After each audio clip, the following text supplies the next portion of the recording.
Ngayon darating na 2026 Year of the Horse Fire, kung hindi niyo pa 'to nagagawa mga bossing ko at gusto niyo lumevel up ang swerte po ninyo, gawin niyo po ito. Ito pa mga bossing ko ay magdudulot ng kasaganahan sa lahat ng miyembro ng pamilya. Mainam mga bossing ko kapag gagawa ka ng ganito, ikaw po ay naniniwala. Kasi mainam mga bossing ko, once na ikaw po ay gumagawa ng ganito mula sa inyong pong puso, mabilis pong tumatalab kung ano man ang inyong kahilingan. Mainam mga bossing ko, kumuha ka ng tigta-tatlo mga bossing ko ng butil ng palay. Yan po ang meaning po ng tatlo mga bossing ko, yung labis-labis na blessing, kasaganahan ang dulot sa inyo. Pagtapos mga bossing ko, kung hindi palay, bigas kung wala kang palay. Ngayon po mga bossing ko, yung tatlo na butil, itutusok po ninyo mga bossing ko sa inyong halaman. Lahat ng halaman ganon, karirin nyo siya.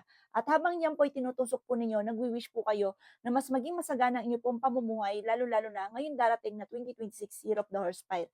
Kung hindi niyo pa po yan nagagawa, gawin niyo po yan at kayo mismo ay magpapasalamat sa pampaswerteng ito. Gawin niyo po ito sa umaga lamang. Tigta-tatlo bawat halaman ang inyo pong ilalagay po diyan ng inyong itutusok.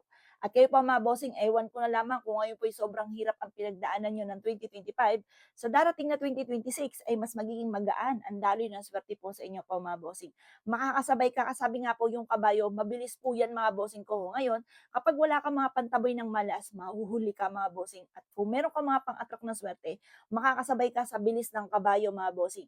Ngayon pa mga bossing ko, nais niyo po mas lumevel up ang swerte po ninyo, gawin niyo po ito na may 100% na paniniwala at tuwing umaga, magkakaroon na ako ng maraming pera. Makakabayad na ako sa aking mga pagkakautang.